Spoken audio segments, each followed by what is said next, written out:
The operation of groups has been completely revamped in Outshine XP 2026.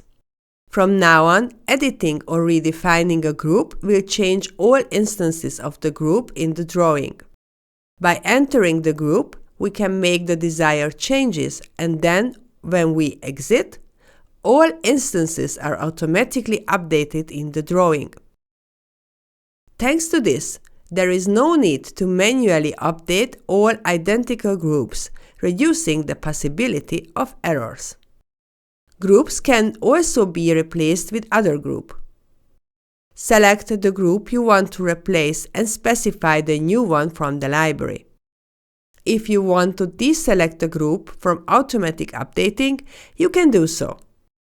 In this case, this group will not follow the changes made to the original group.